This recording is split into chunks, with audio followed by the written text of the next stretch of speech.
revenue went to zero in about 60 days or less. I've got a beautiful business going over the years. Revenue is feeding my lifestyle and my family well, and I can invest in startups. It's incredible, sometimes catastrophes or challenges that are outside of your realm of direct control force you to either close up shop or pivot.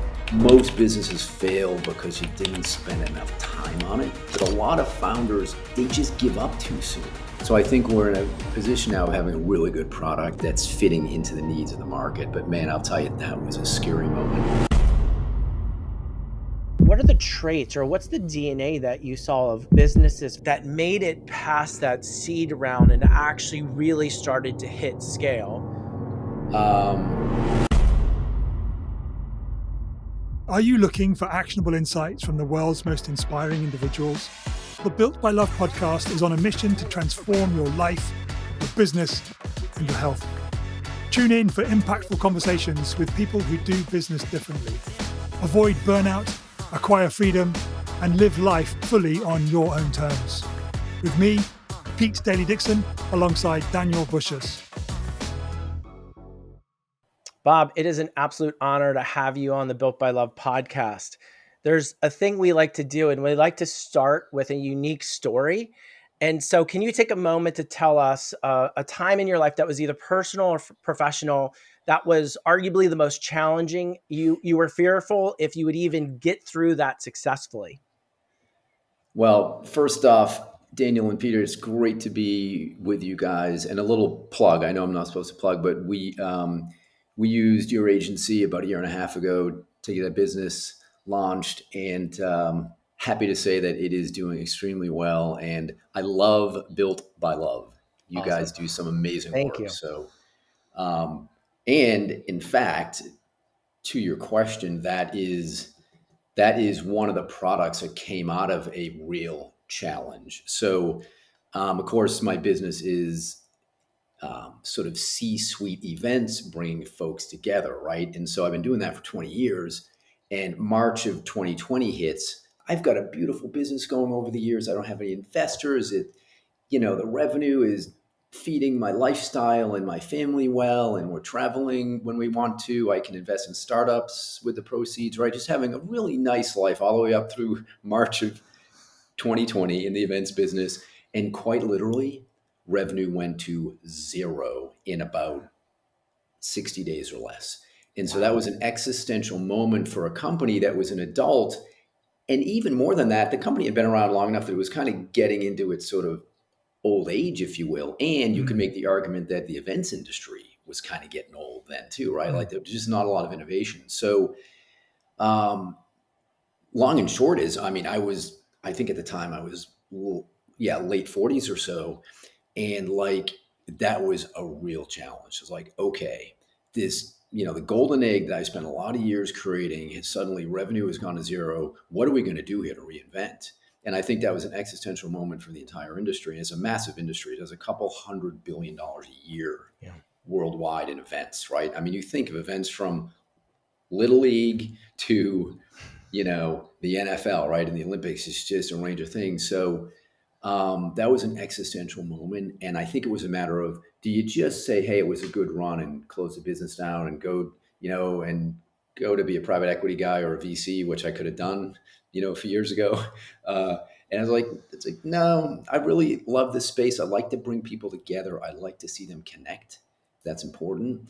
So what we landed on was turning on a bunch of virtual events, which maybe is not a surprise.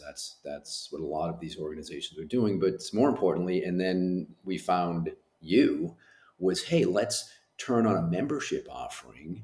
Recurring revenue is always a good thing, right? So could we create a membership offering for senior leaders from the Fortune 500 to come together and just share? And it's sort of like a YPO approach, right? If you're familiar with YPO organization, it's bringing together these executives to be vulnerable and open and willing to share with each other. And I think ultimately that for us was a turning point, like, oh, this existential crisis we had, we can find a path here. And that path has taken 3.5 years plus. And I think we're finally at a point where, the brand was never in danger, but the product was. Yeah. So I think we're in a position now of having a really good product that's fitting into the needs of the market. But man, I'll tell you, that was a scary moment. And is it a It's like, stronger business? Is it a stronger business now, would you say, as a result of having gone through that? that's a great question. Yes, it's stronger both in revenue as well as margins. And not surprisingly, we saw this across the board with all industries, right? Like coming out of 2020, in the B2B world, folks are just charging more money and the clients are willing to pay for it.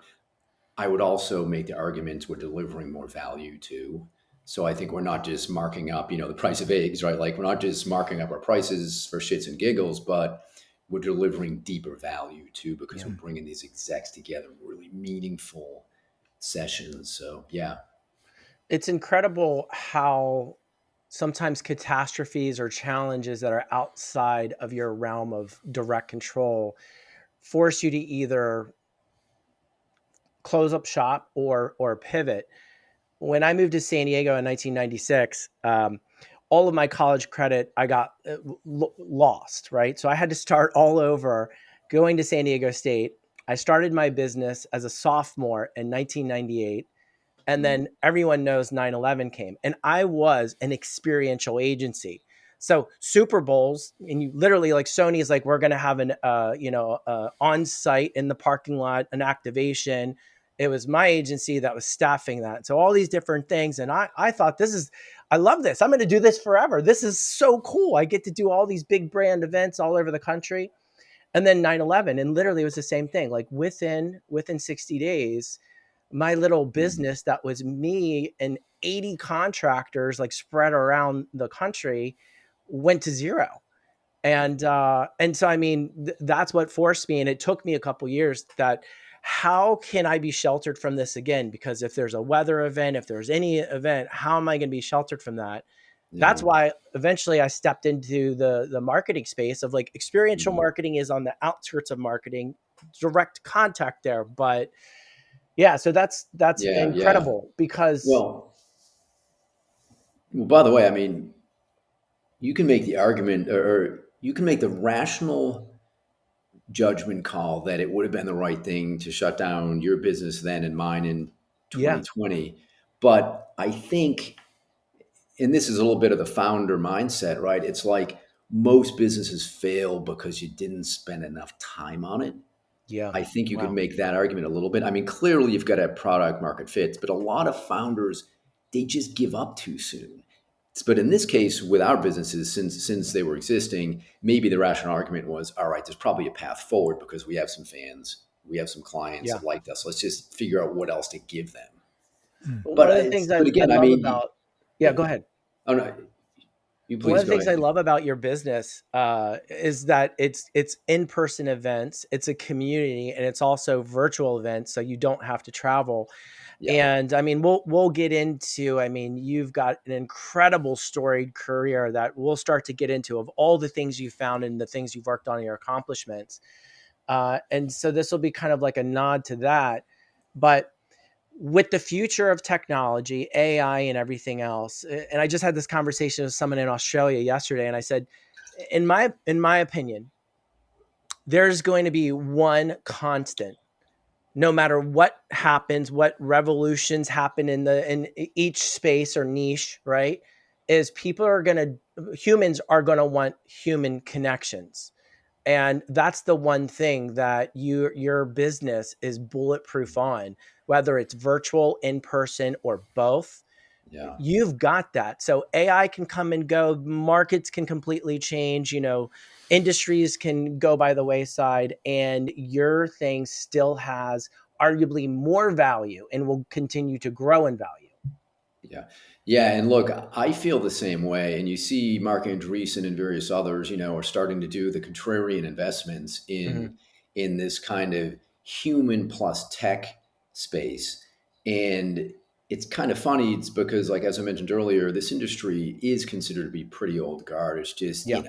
a lot of the business events out there are really not that innovative, not that exciting. And I think 2020 like put a technology layer on this industry, so like it accelerated a decade. I mean, look at the technology platform you're using now. It's with your podcast, right? Yeah. Like a lot of these virtual platforms that can somewhat replicate the face-to-face environment, just they accelerated a decade from 2020 to 2021. And yeah, this with the advent of AI, 100% agree. Like human to human, doing the body language read, getting a sense of a person, you're going to establish the rapport much more deeply. There's a professor at Stanford that says, and I forget his name, but that vulnerability is a currency of relationships. And what he means is the only way to express and expose your vulnerability is in person. And that's the currency of having deep and quality relationships. We can establish it over the Zoom here too, Yeah. but you're going to get deeper and faster in person. And it's a currency. The people that I respect the most and admire, they're vulnerable and open. They will cry with me, right? Like these are people you want to spend your time with. Yeah.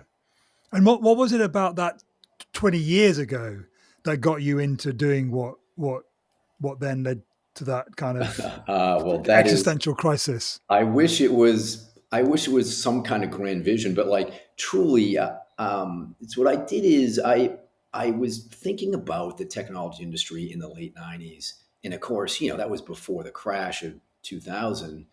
But like I was thinking about all the buzz and just all the hype. And I'm like, how can I play in this game? This is just interesting. I'm like, hey, why not create a networking club and just bring VCs together with entrepreneurs? It was very much focused on startups then. And so I'm like, literally bring some people together in a bar and just network and schmooze. That's literally how it started. And then it's like, oh, I can charge sponsors to cover the cost of the booze and the food. And like, oh, why don't we create some legitimate summits, have speakers who can talk about things rather than just get together and drink, right? So it's sort of like over time it turned into a business, one foot in front of the other more than anything else, and just kind of leveraging the macro trend of, oh, tech is growing and it's going to grow as a secular trend for a long time.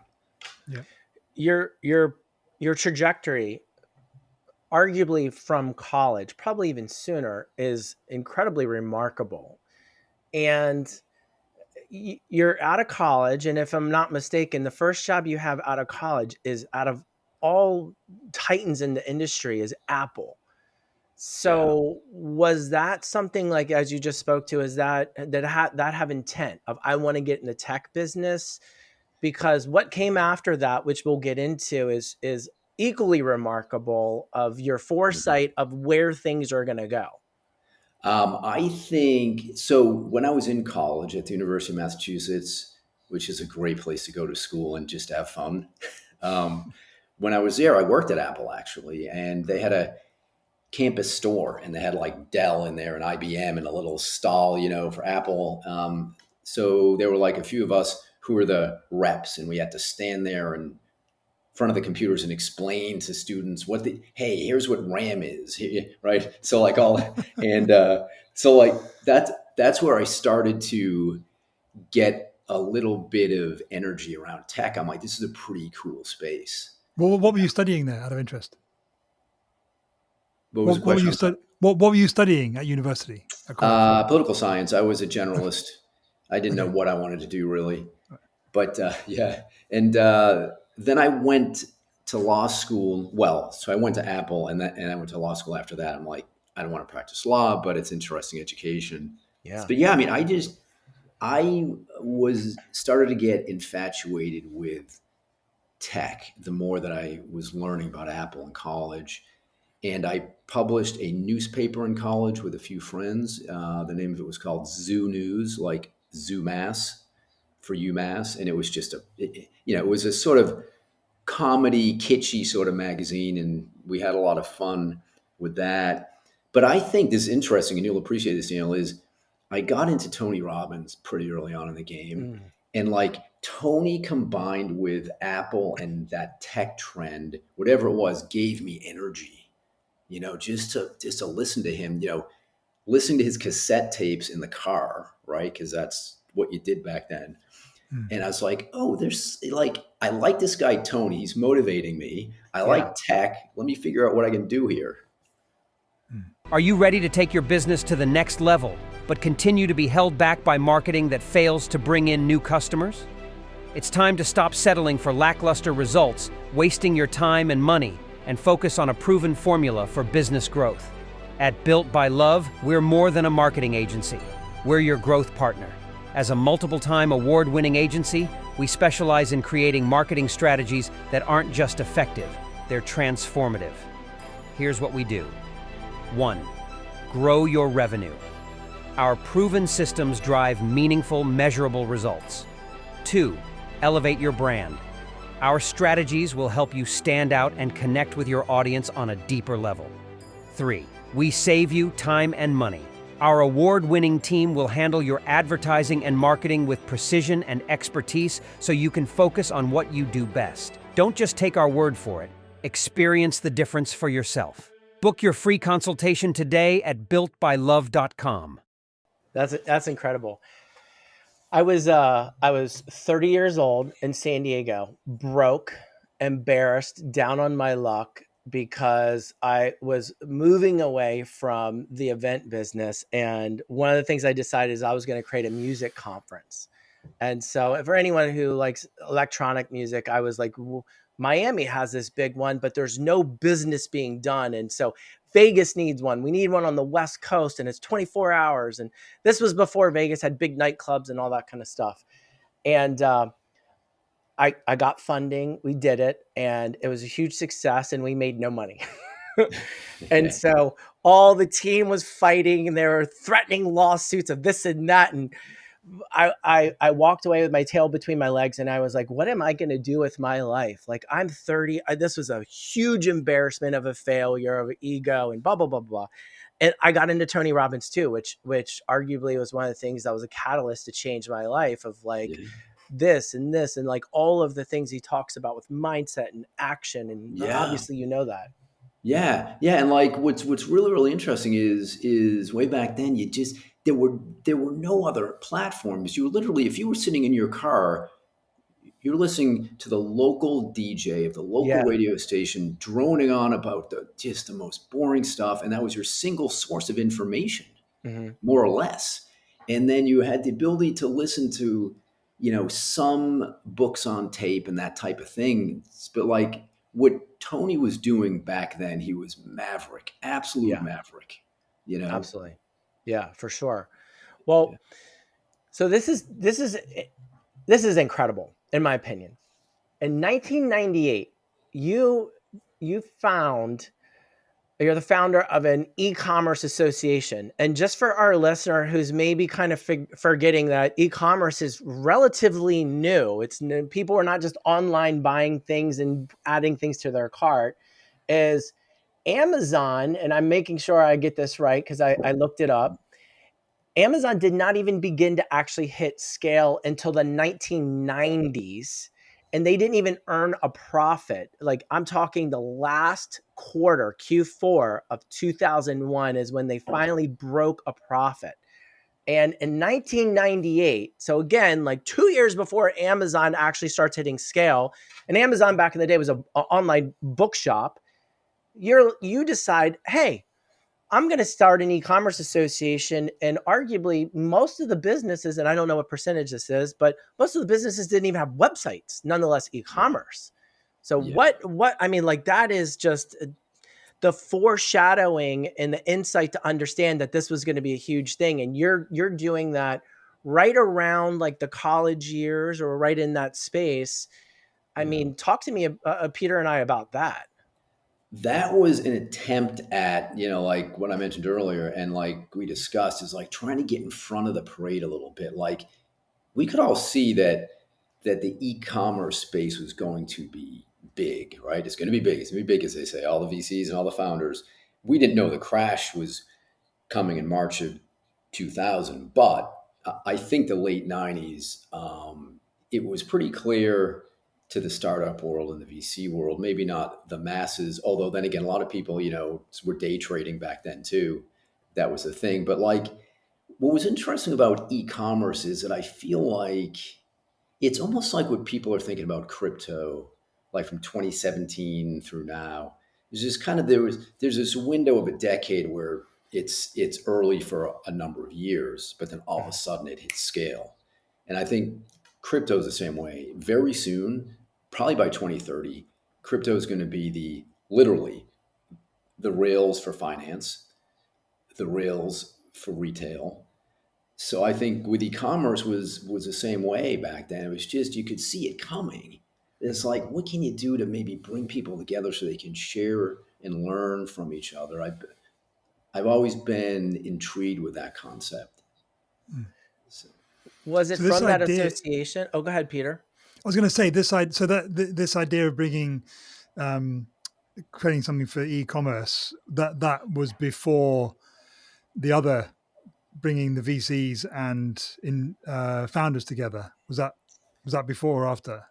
that was in parallel. In parallel. So part of this whole e-commerce space is not only the corporates, of course, way back then, but it was also the VCs and the entrepreneurs, because the VCs were the only people willing to fund the e-commerce startups, and there weren't many Series A rounds happening. It was mostly just like a lot of these angel rounds and seed rounds and stuff, right? So it was kind of a different game then, where you had these very young founders, and frankly, the VCs were young too. Everybody was in their 20s or like their early 30s, and they were all trying to figure it out together. And I just found that the camaraderie there, was interesting.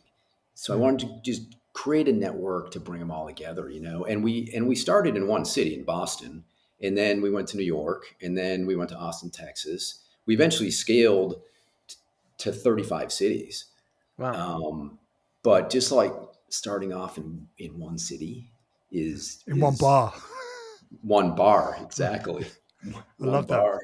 That. Yeah. I mean, these businesses don't have to be heavy, although they are, because if you're in the big conference business, it can be very kind of operationally heavy. You need a lot of staff and so forth. But if you have a simpler model, you're doing private dinners, or private breakfast, or whatever, and you just stamp them out in multiple cities, like, then what you really need is a good network to get that to scale.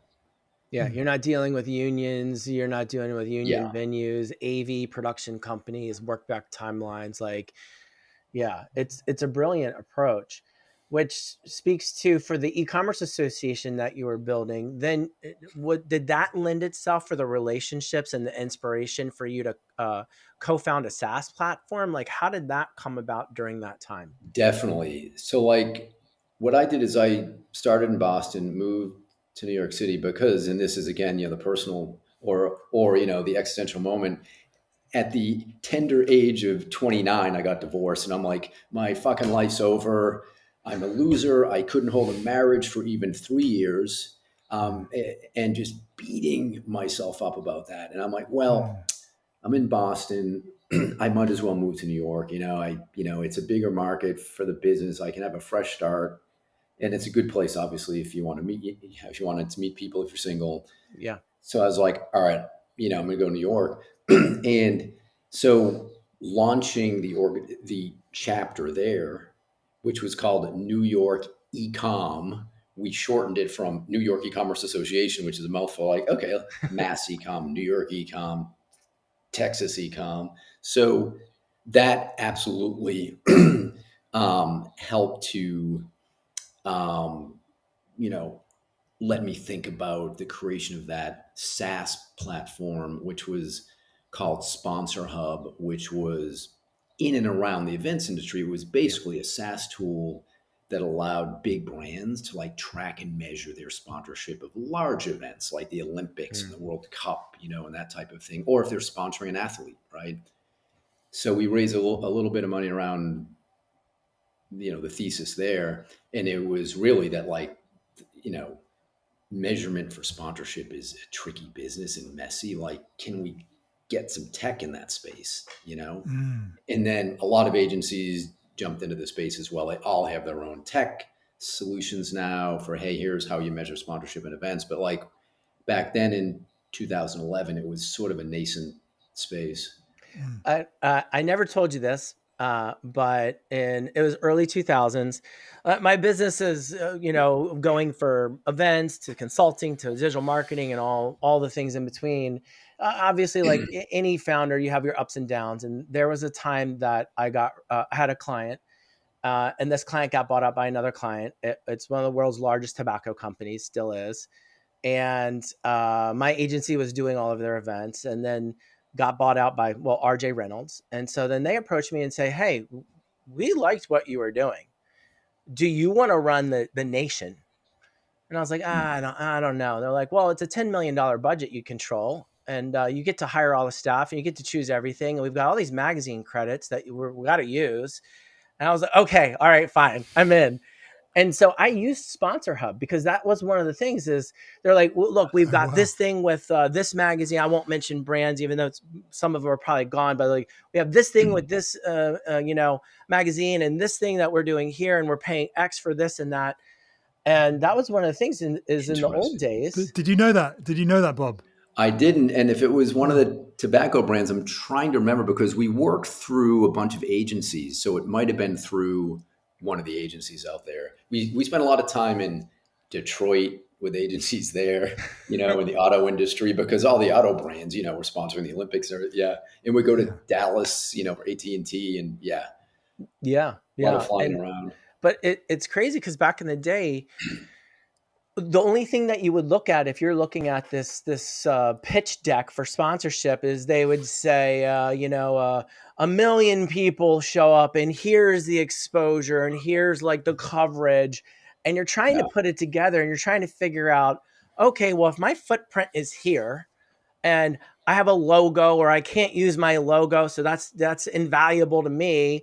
And you're trying to figure out all those things. It was really hard. And so there were two tools back in the day. One was Polestar, which was if you're booking talent, how much is the talent going to generate and draw revenue for potential tickets and actually like fill a room, right? So you had those numbers. And then Sponsor Hub, which I used because that was one of the things that's trying to evaluate where are we going to spend. I think I had 4 million set aside for, I think, like big, like national or regional events. And the other 6 million was for localized events, in which I spread it across 30 markets. But it was interesting because I just learned when I was going through your history, I was like, I know Sponsor Hub. You know that company. Yeah. I know that company, which is awesome, because a lot of times people will say, well, I started a company and then I sold it, and you're like, okay, but yours, I mean, at least in my world, I mean, it had a major impact. It was a serious player. It's a sleeper industry too. And it's a big one. Yeah. And it is like, it's interesting because every big brand's trying to figure out how to measure this stuff. Yeah. And of course, nowadays, a sponsorship is much more than an event. It is, sponsoring somebody who's an influencer. I mean, there's all kinds of sort of branding wrapped around what sponsorship is now. And I could never have launched that business now. I wouldn't even know where to start. Like, where would you start to help with? Would you go after the long tail first? Be like, okay, all the little local events out there, maybe package them up, and you approach a brand and say, here's 100 local events in 100 different small towns. Do you want to run your brand across? Like, I don't know even how to start now with that industry. It was more challenging to get the data back then, but it seems like it was simpler, right? Because now with the, like you're saying, the influencers, the digital, the impression, and this coverage and that coverage, I mean, yeah. Something I'm curious about, Bob, not having known anything about you or met you before this conversation, that what I've heard about your career so far is that you do seem to have been ahead of the curve. Is that something that you have done deliberately? Do you think there's anything that the listener could kind of do differently to kind of get further ahead of the curve? Or is it just something that's innate in you, in your genes, or whatever? I would say the maybe the one thing you want to possess, which I think all of your audience does, because they're business owners and they're founders, right? Is just having a curiosity about things. The other thing is to read a lot. I wish I read more. I don't. I listen to books. I listen to podcasts. I don't have time to sit and read a book, however, nowadays. But I listen, like, wherever I am. I'm walking in the car. I'm always listening to information. And but at the same time, I'm on a little bit of a news diet, and I'm screening. You're an entrepreneur and you're busy, but we know that every business owner needs a podcast without the hassle of learning about production. Well, we figured it out for you. Activate Your Podcast is a service that offers everything you need to make a podcast that creates meaningful relationships with your clients at scale. The experts at AYP will work directly with you to produce 5 pillar episodes from a 2-hour conversation that captures the trust and love you are bringing to your ideal client. And the assets are all yours to create your own amazing marketing campaign. For the benefits of a podcast without the hard work, head to activateyourpodcast.com and let's create something great together. Now, back to the episode. Like I'm only letting the information in that I want to let in. Right. There's so much nonsense out there. Yeah. So I think to your question, yeah, just having a curiosity about things. Many of us kind of go through life half asleep. And like, you just want to be conscious and alert, like truly conscious. Like, what are the dark corners of your life maybe that need some exploration? Whether you just acknowledge them or you're willing to like explore them is, those are two different things. But even just like acknowledging is the first thing. And for me, when I got divorced, I was like, okay, what are the dark corners that I'm not exploring? Clearly, this wasn't a one-sided thing, So like, what did you find? What did I do? What did you find? Oh, deep dark stuff. Well, so I found with that for me at that time, too much intensity, too much workaholism, just be like only thinking about the career prize, which is absurd now, right? It's because at my age now, of course, I think about all these executives we bring together, right? Like you would think in these sessions that they're talking about career path and, they're talking about how I'm having challenges with my CEO. They're not. They're talking about their health and their family and their wellness, and they're going really deep. I mean, it is, it's almost like group therapy for executives. So like, it's funny to look back and say, yeah, that's kind of what I acknowledged about to myself then in my 20s was just completely lopsided, completely upside down in the way that I looked at the world. And a lot of arrogance too. I mean, I was way too cocky, And what did you do? What did you do? What did you do? What did you do deliberately to both to figure that out and to be different? Great question. So I did a couple things. In the first 12 months after I got divorced, I went to Tony Robbins twice. And then I went to, you guys would know this, Forum, the Forum, which is the former Est from the 60s and the 70s. And they called it the Landmark Forum in the 90s and 2000s. I don't know what it is now, but it is, I don't even know how to describe the Landmark Forum. It's like a 4-day, it isn't even group therapy. It's just, you are literally, what they do is they bring you in, and of course, like a lot of these things, the curriculum is they're going to strip you down to bare bones. They're going to, strip your psyche down, remove everything so that you're able to view yourself, as you're supposed to view yourself. They say that there are the 3 selves. There's how you see you, there's how other people see you, and how you really are. You. Yeah. And so like the idea that they break you down for 4 days and they beat you up and you got to make phone calls, to kind of make it right with people who you screwed over. It's all that stuff. But like, you can take whatever you need from it. But for me, I was like in it, man. I was like all in all. I'm just going to do this thing. And and that was pretty useful as well, just as a tool. But I did a lot of that, and I did a shitload of travel for years, actually. I mean, I traveled from like the age of 30 to 35. I'd work from South Africa for 3 months. I'd go rent a place in Prague, for 2. I was just traveling everywhere and just sort of trying to get a sense of the world. Again, really ahead of the curve, because now it's kind of de rigueur to be a digital nomad and to work, all around the world. But you were doing it. Decades ago. I remember I had some executives used to be like, "How come you're always calling me from your cell phone?" I'm like, "Because I work from my cell phone and I don't have an office," and they thought that was absurd, But like nowadays, everybody's. everybody's working from home, and yeah. But that's just because I didn't have a budget, to get an office back then, I guess.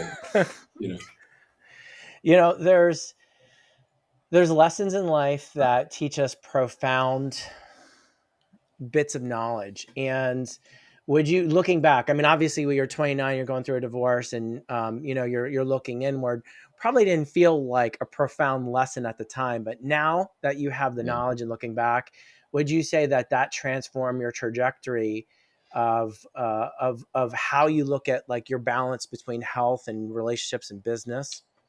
That's a great question. I gotta believe that that's the case. Yeah, because that was a moment of reflection where, like, all right, how much do you want the career prize versus how much do you want to have a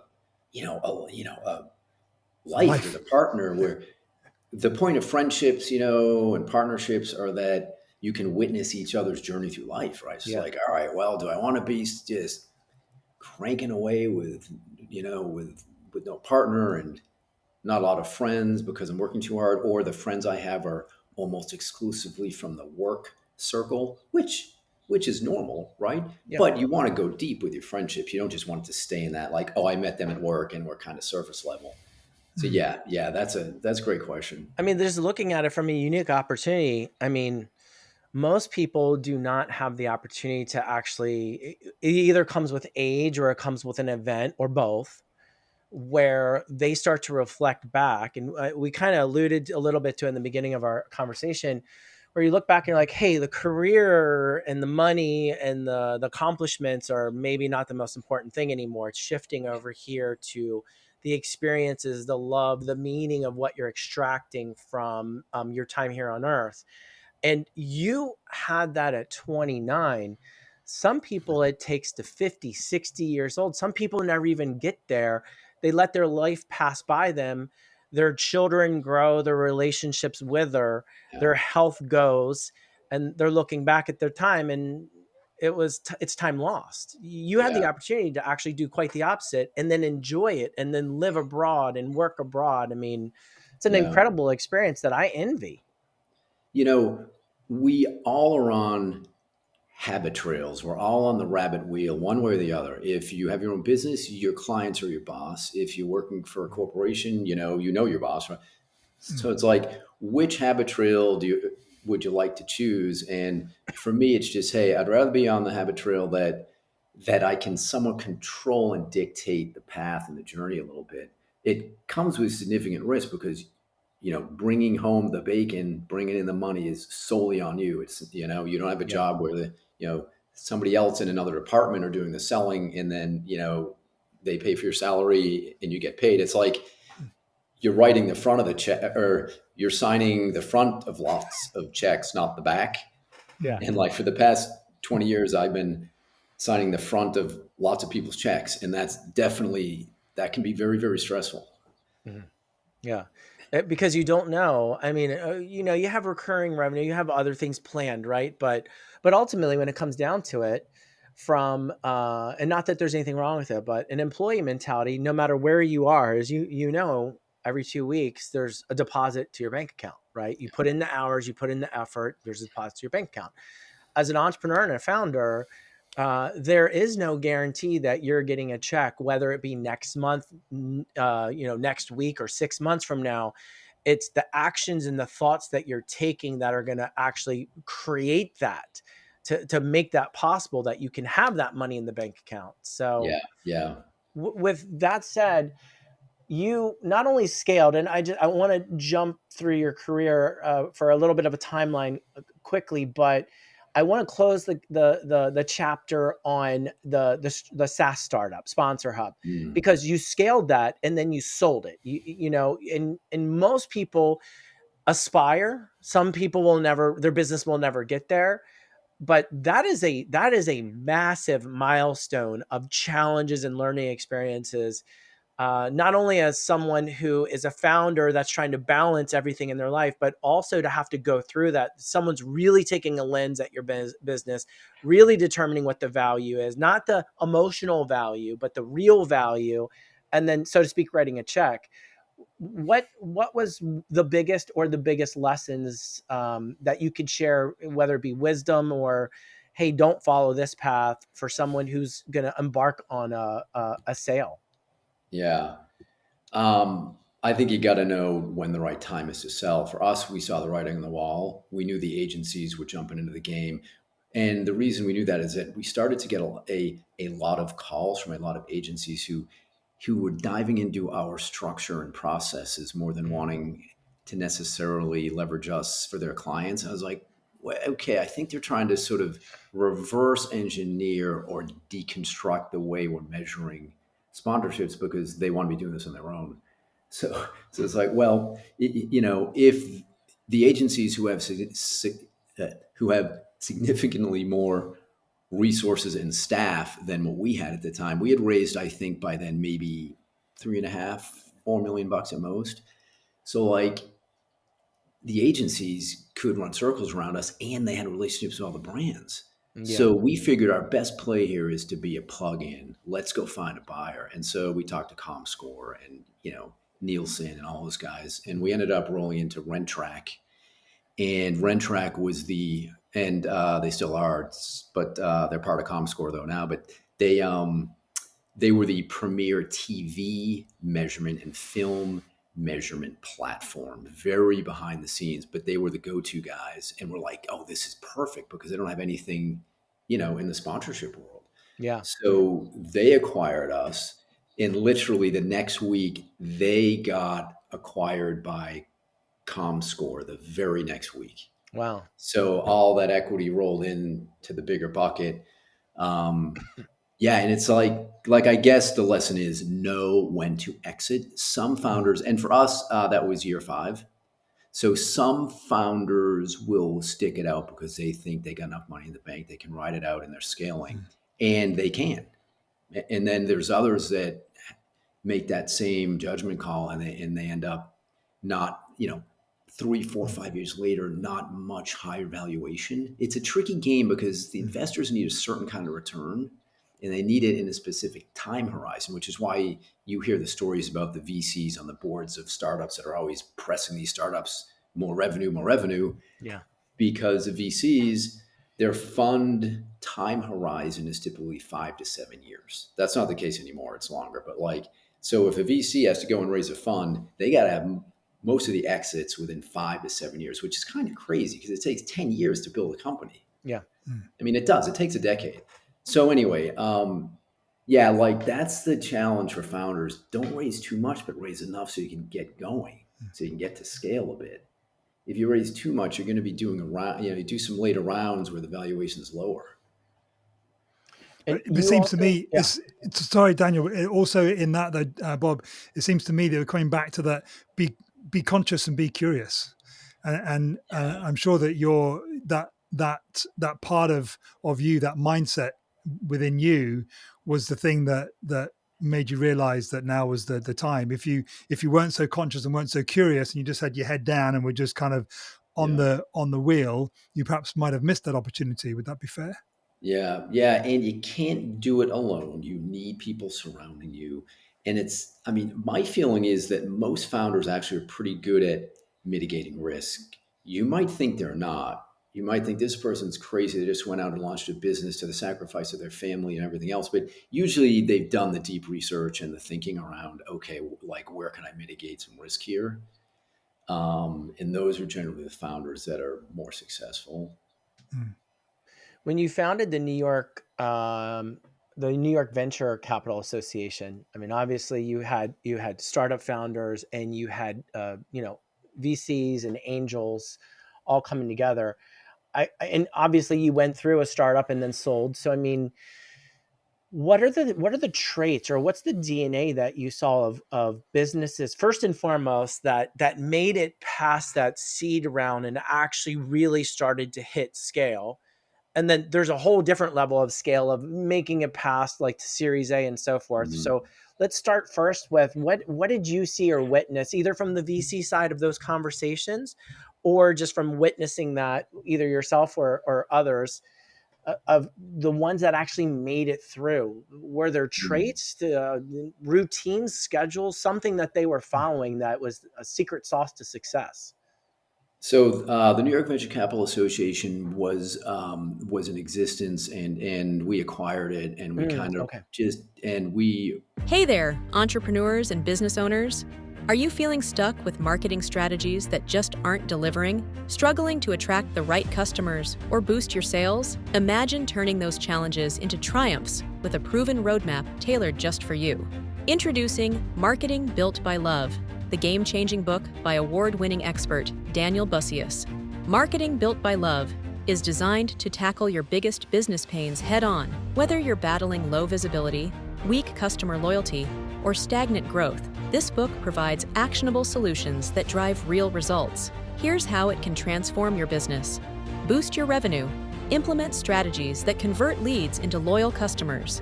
Strengthen customer relationships. Create meaningful connections that keep your clients coming back. Streamline your marketing efforts. Save time and money with effective, easy-to-follow systems. Don't let marketing woes hold you back any longer. Take control and watch your business thrive. Grab your copy of Marketing Built by Love today in stores at Barnes & Noble, or order online at Amazon or wherever you buy quality books.